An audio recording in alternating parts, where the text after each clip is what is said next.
Hey everyone, it's me, Speed Force Legends, and sorry for the long delay, but now I finished Arrow Season 7, and oh boy, there's a lot to talk about with this season. So, based on the title and the description, you're probably wondering, what are my thoughts on this season? Is it the worst season of Arrow? Like, worse than Season 4 even? Like, at the point where it's unwatchable or bad in its own right? Was it a step up from Season 6 at least? Or was it one of the great seasons like the first three seasons or Season 5? Or was it the best season of Arrow and dethroned Season 5? Well, that's a lot we're going to be talking about in this video. And pretty much where it lands for me, it's not a great season, unfortunately, and I think I prefer Season 6 over this, but it's definitely not a bad season, nothing like Season 4. And I do think this is the most disappointing and frustrating season of Arrow, though. Again, doesn't mean it's bad or anything like Season 4, but still. Well, maybe not as disappointing as Season 6, I don't know, but definitely more frustrating, and I think kind of more disappointing because it sounds better on paper, but by the execution, well, I'll be talking more about that for sure. Although, let's start off with the good. Pretty much the good thing is Ricardo Diaz is a great villain as always.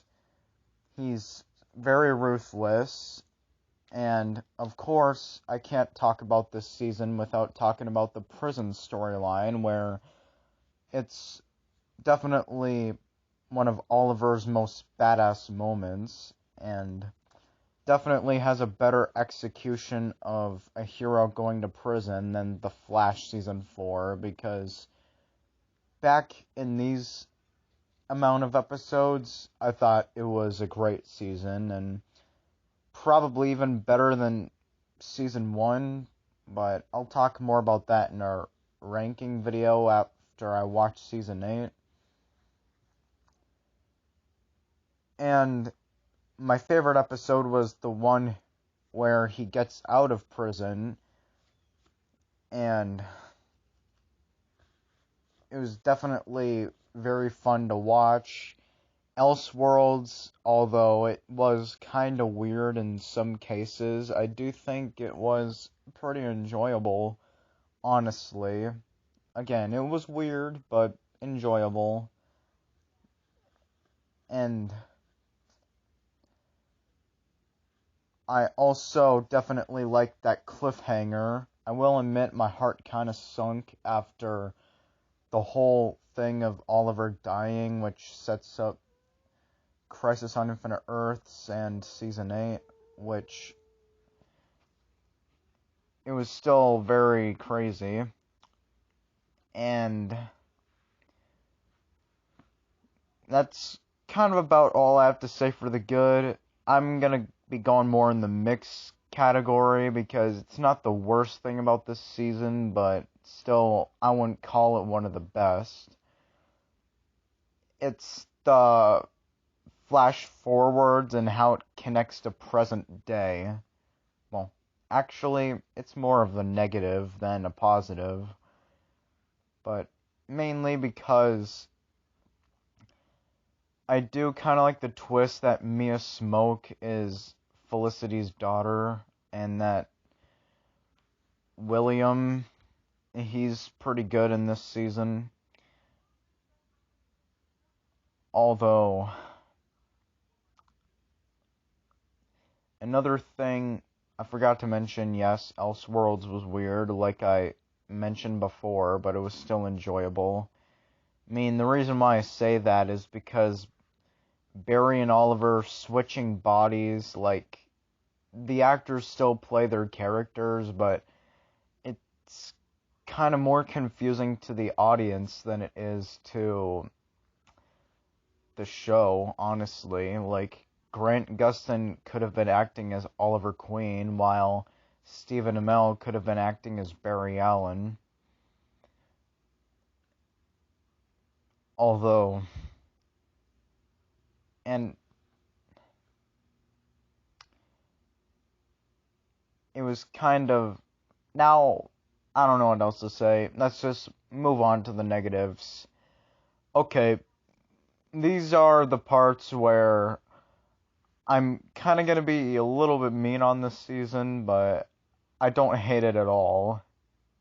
In fact, the flash forwards I was really not a fan of because it barely had much connection to the present day.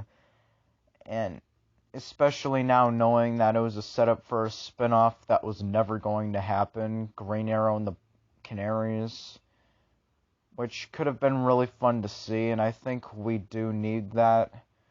Well, if not, then definitely a John Diggle Green Lantern, or even like the Black Lion said, and what I mentioned in my Season 6 review, a Deathstroke show, because, well, I love Deathstroke. Anyway. Also, it was weird that just because Oliver does not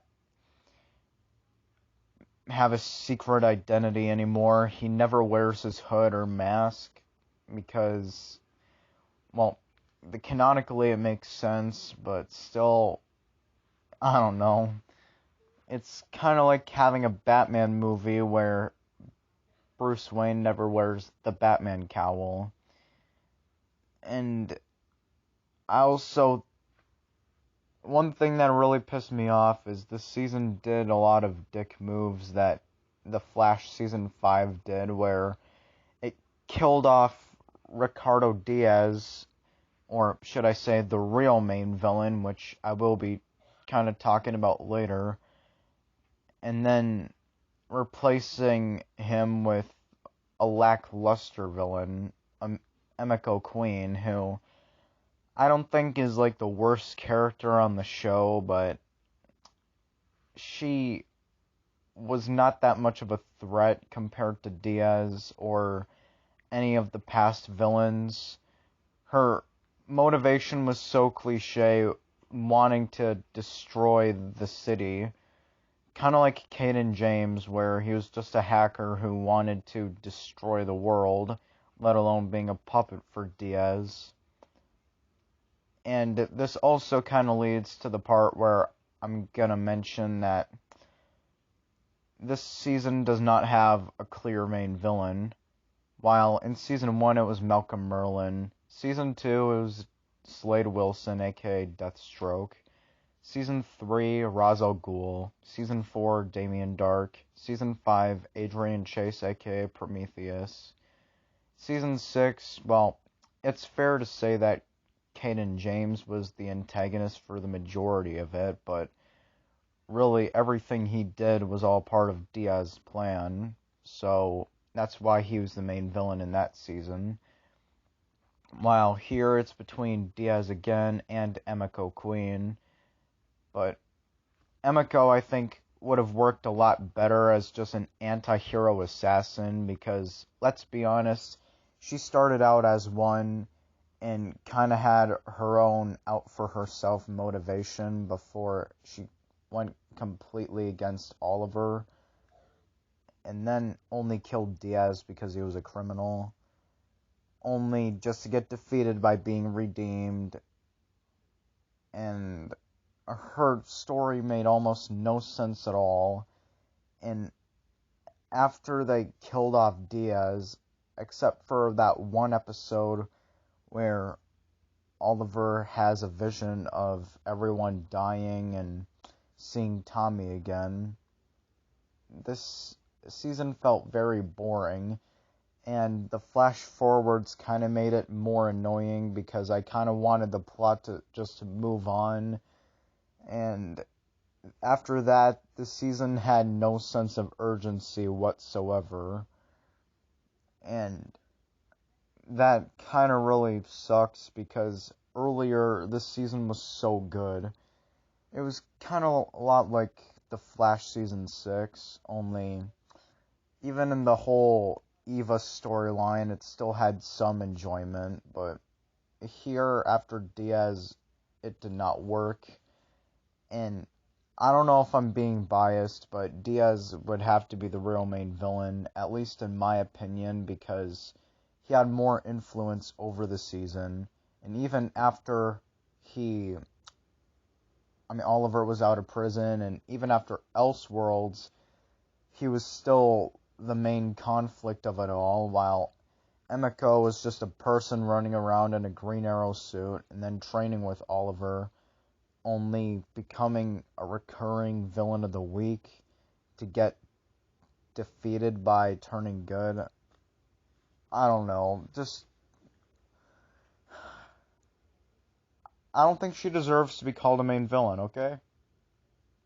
Yeah, pretty much I consider her like Kanan James, or at least more like the Cicada 2 of Arrow villains.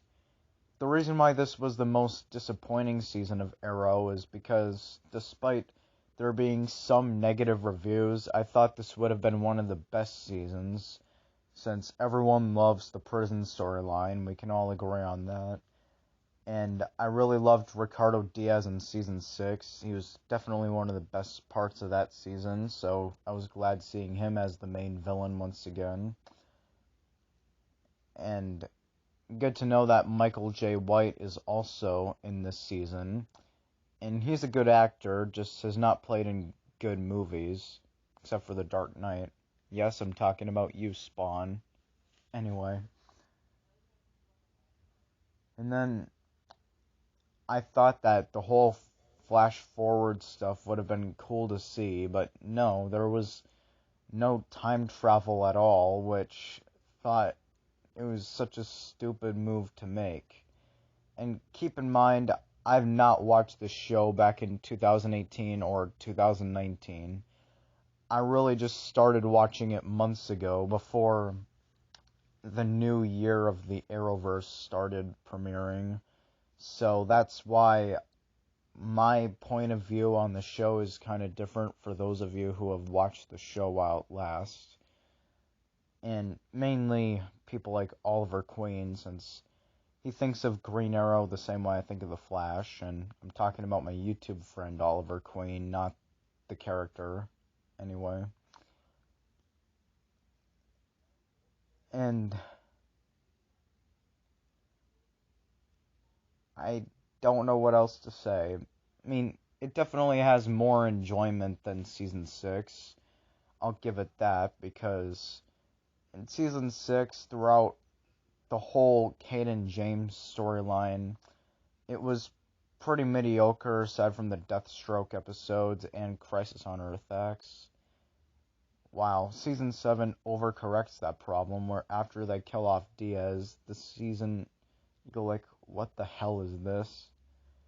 At least it doesn't have poor dialogue and writing like Season 4 does, but still, it is kinda agony to sit through, and very, very boring. So yeah, it's definitely not a bad season, but far from one of the best. And it's fair to say, if you like this more than Season 6 or something, they're both pretty tied for me. And I also forgot to mention the fact how I'm not a fan of the side storyline of Black Siren becoming a politician, and her turning good literally made no sense in Season 6, and really doesn't make sense here. She is seen as a criminal, and to Earth One Records, she is dead as Black Canary. So, a lot of it I thought was kind of stupid writing, but either way, that was only filler and may have been every other episode, but the main storyline, like when Oliver was in prison or what Diaz is up to, is the main highlight for this season. And with Season 6, there's still more to like.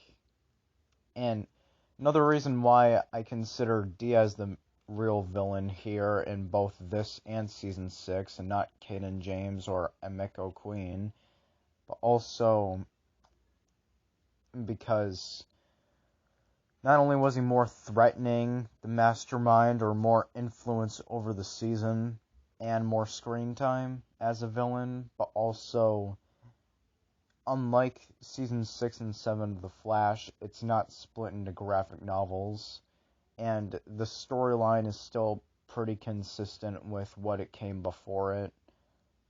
And you can argue, yes, Season 6 kind of did the same thing with Crisis on Infinite Earths, but still, with it having a completely different villain and a different storyline is why it feels differently. But anyway, I'm sorry, it's a lot to get out, and now it's time to watch Season 8 for me. Only 10 episodes left of this amazing show I got, even though I have seen the Crisis on Infinite Earths episode back when it premiered.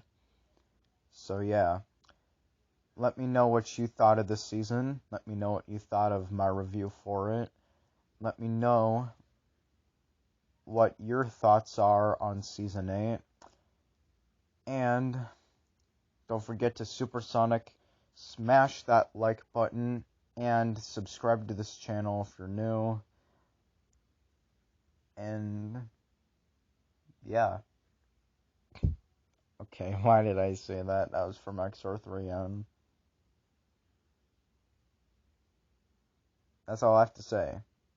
And like the critical drinker always says, go away now.